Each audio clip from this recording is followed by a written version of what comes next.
ITR filing, ये नाम आप जुलाई आते ही बहुत बार सुनते होंगे, कभी अपने कॉलीग से, कभी अपने घर में। लेकिन ऐसा क्यों है? क्योंकि इस महीने में आईटीआर फाइल करने की आखिरी तारीख होती है। तो हम आपके लिए कुछ ऐसे ही इम्पोर्टेंट सवालों की लगातार वीडियोस बना रहे हैं। आज की वीडियो में क्या 3 इम्पोर्टेंट सवाल हैं वो जान लेते हैं। तो पहला इम्पोर्टेंट सवाल ये है कि सेक्शन 80C के तहत आप टैक्स बेनिफिट्स कैसे ले सकते हैं।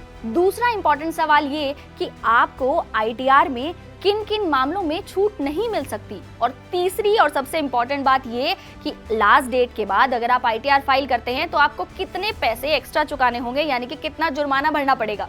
तो चलिए शुरू करते हैं और इन तीनों सवालों के जवाब जानते हैं इसी वीडियो में। तो पहला सवाल कि सेक्शन 80C के तहत आप कैसे टैक्स बेनिफिट ले सकते हैं। तो अगर आप टैक्स फाइल करते हैं तो आप उसमें 80C के तहत कुछ मामलों में टैक्स बेनिफिट आपको मिलता है। और वो क्या मामले हैं? पहला मामला ये कि मान लीजिए कि आप अपना जो हाउस है उसके लिए आपने लोन लिया हुआ है, तो उसका जो प्रिंसिपल अमाउंट आप चुका रहे हैं उस पर आपको सरकार रिबेट देती है। 80C के तहत आप उसके डॉक्यूमेंट्स लगाकर सरकार से रिबेट क्लेम कर सकते हैं। इसके अलावा जो एजुकेशन की फीस होती है, यानी कि बच्चों की शिक्षा पर जो पैसा खर्च होता है, उसकी ट्यूशन फीस की रिसीट्स लगाकर भी आप अपने TDS में सरकार से वो बेनिफिट्स ले सकते हैं। यानी कि 80C के तहत इन दोनों मामलों में आप वो बेनिफिट्स ले सकते हैं। अब इसकी ज्यादा से ज्यादा सीमा क्या है? तो आपको अगर 80C के तहत क्लेम करना है तो आप 1 साल में 1.5 लाख रुपए तक की सेविंग्स कर सकते हैं। यानी कि आप 1.5 लाख रुपए तक उसमें से टैक्स बेनिफिट आपको मिल सकते हैं।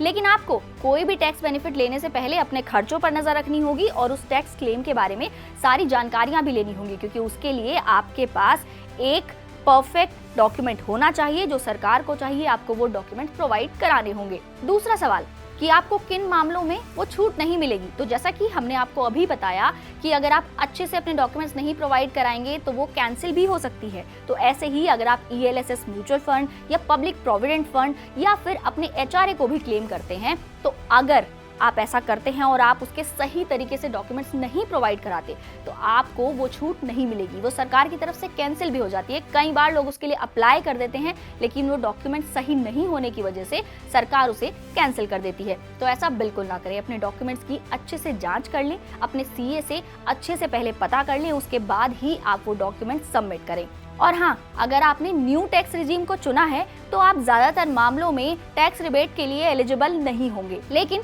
अगर आप ओल्ड टैक्स रिजीम में भाग लेते हैं, यानी कि आप ओल्ड टैक्स रिजीम को चुनते हैं, तो आपको कई तरह के बेनिफिट्स 80C के तहत मिल जाते हैं। हालांकि अभी सरकार ने 7 लाख तक की इनकम पर न्यू टैक्स रिजीम में भी छूट दे रखी है। तो अगर आप उसको भी चुनते हैं और आपकी इनकम 7 लाख से कम है तो भी आपको कोई टैक्स नहीं देना होगा। चलिए अब आते हैं हमारे आखिरी सवाल पर कि अगर आपकी लास्ट डेट यानी कि 31 जुलाई 2023 मिस हो जाती है तो लास्ट डेट के बाद आईटीआर फाइल करने पर आपको कितनी लेट फीस लगेगी।